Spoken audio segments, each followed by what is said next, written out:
The reason why we call this meeting is that since the meeting of November last year, where very, very serious and extreme decisions were taken by this august body, we thought that it was only fair that since then we should come and catch up and brief you on what has transpired since then and our thoughts and proposals going forward so that we can get your approvals, which will give us the confidence to proceed from there. I do not have to emphasize more on this subject matter because we all know that this is an election year, and therefore it's not just an ordinary year.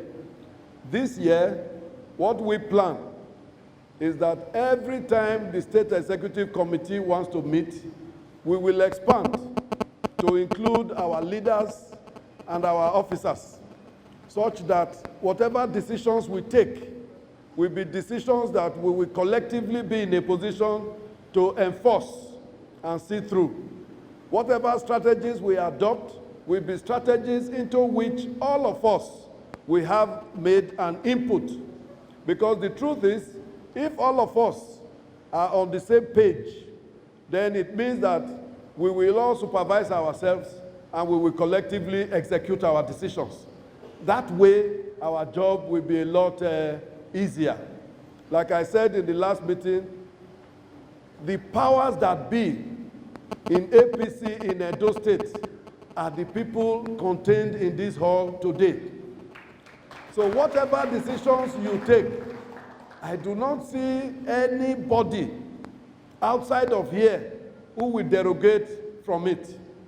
That is the reason why we felt it is only wise that these decisions will now be taken by all of us together, our officers and their leaders, so that in the end, nobody will say he was not aware or that he was not carried along. That is our strategy, and I hope it will enjoy your support and approval. Since that time, we have made great efforts to look at areas of problems within the party with a view to effecting reconciliation. As you know, reconciliation is an ongoing process. It's not something that we can just cut and paste.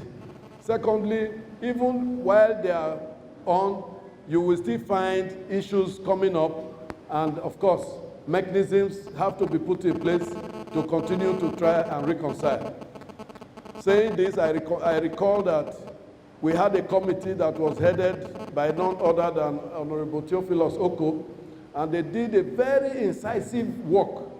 We are still working on issues of implementing the recommendations they have made as far as reconciliation is concerned. This year, early this year, we set up a mobilization committee.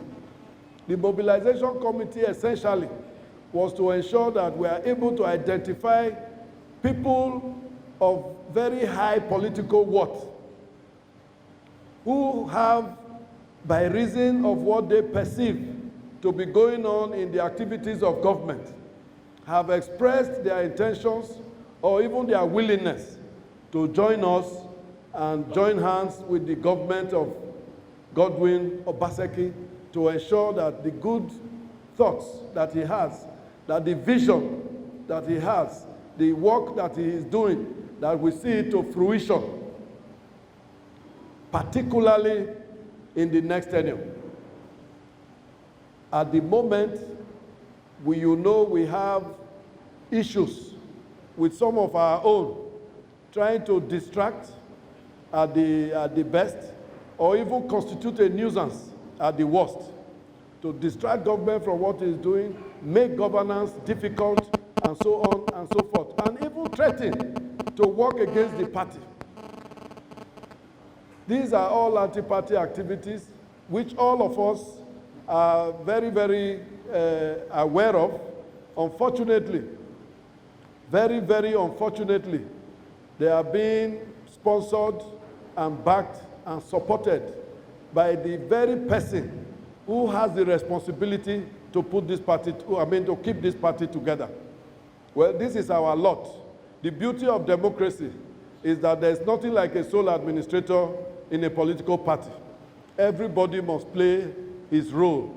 And that is the reason why, even though you have elected us as officers of the party, we have thought it fit to invite you to join us to ensure that this party remains solid, this party remains mobilized.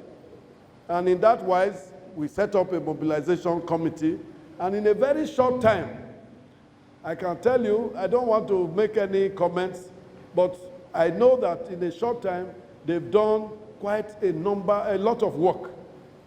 You can see from the volumes sit on these tables. These are all part of the report they have put together just between the 3rd and today, the 6th. I believe that is something worthy of note.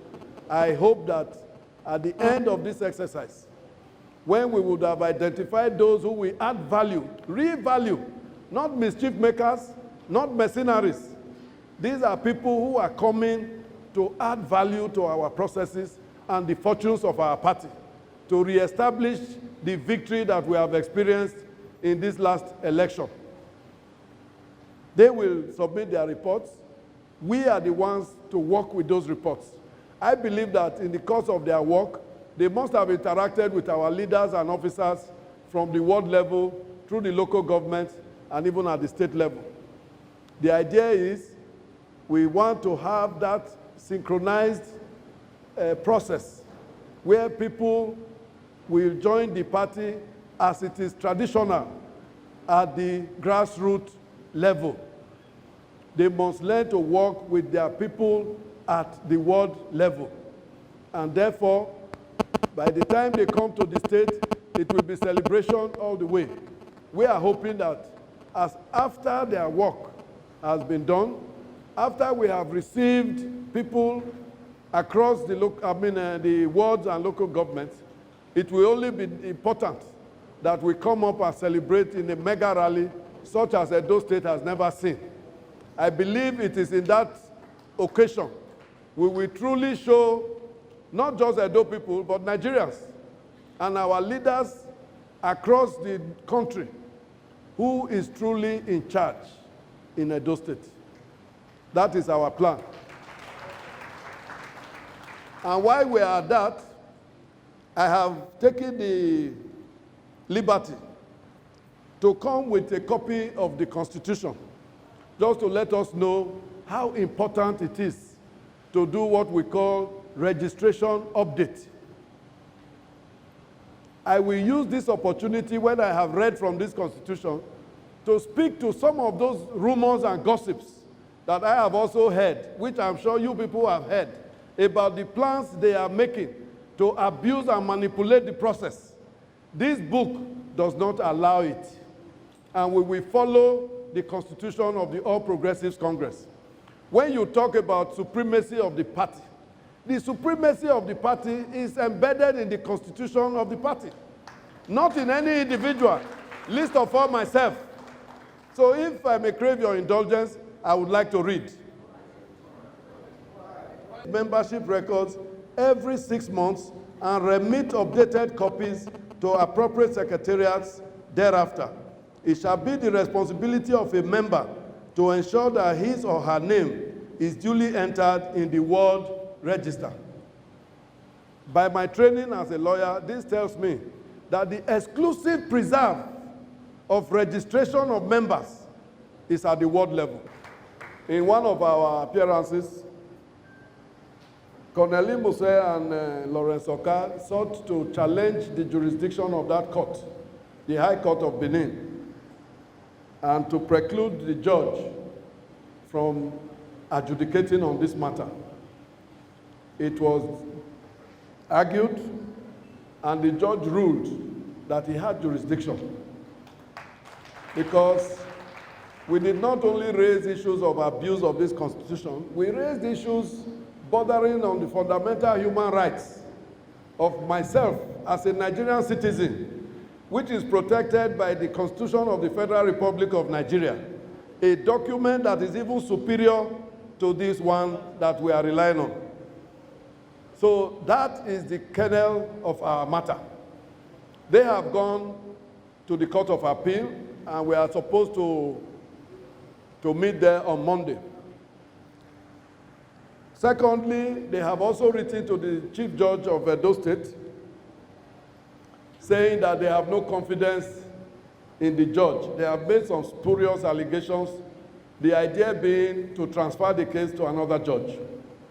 But you know that the ultimate intention is to buy time, to delay, and therefore to frustrate the due process or even the justice of the matter. I know that they will not succeed. I have every confidence that we will be victorious, but we will keep our eyes open, and like they say, we'll keep our eyes on the ball. There was a matter that was filed in Abuja. It was a matter that was filed to enforce the decision taken by the Ward 10 in Esako West local government.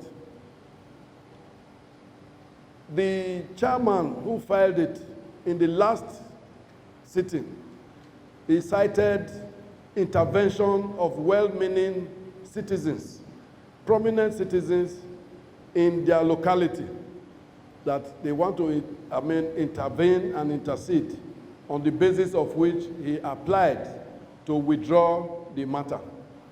The judge struck out the case, not because the matter lacked substance, but because of the application of the person who filed that case.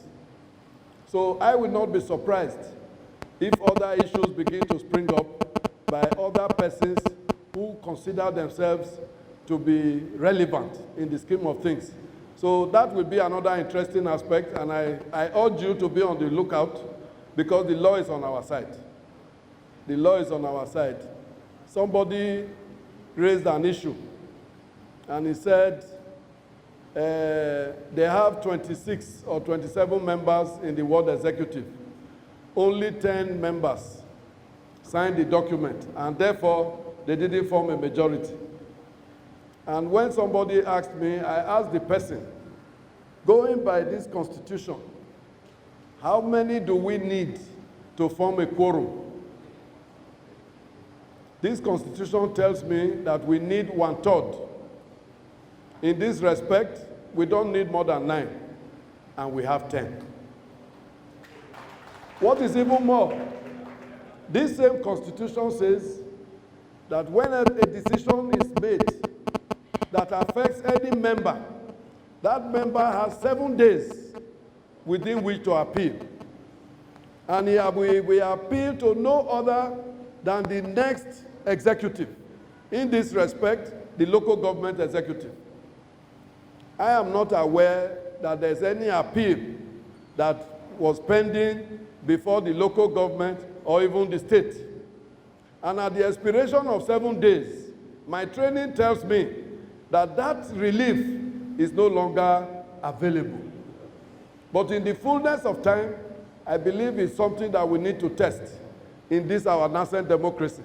And I'm very, very eager to see how it plays out. We have a governor in Godwin, Nogegase, Obaseki. And what is the interesting part of this story? The beneficiary then is now the villain in this case. They have changed, the role has changed. Quite unfortunately, we have a former governor who is a national chairman, or who was a national chairman, who now says that he will do his work and do Obaseki's work. And we said, no, the principles do not allow you to do that. That is our offense.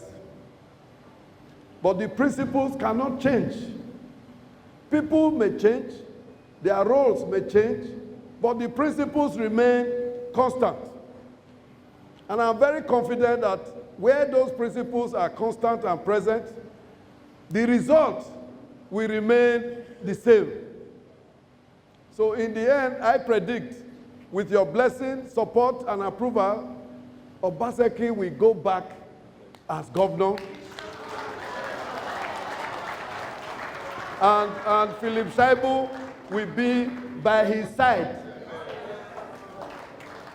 Just as Obaseki has made history in this country by being the first governor known to me to have formally transmitted powers to his deputy whenever he is out of the country. The same way I see Comrade Philip Shaibu as one deputy governor who has given total loyalty to his principal and his party. And on the basis of that, I have no doubt in my mind that I enjoy your support when I say Philip Shaibu will be by Obaseki's side as deputy governor of Edo State going forward to 2024.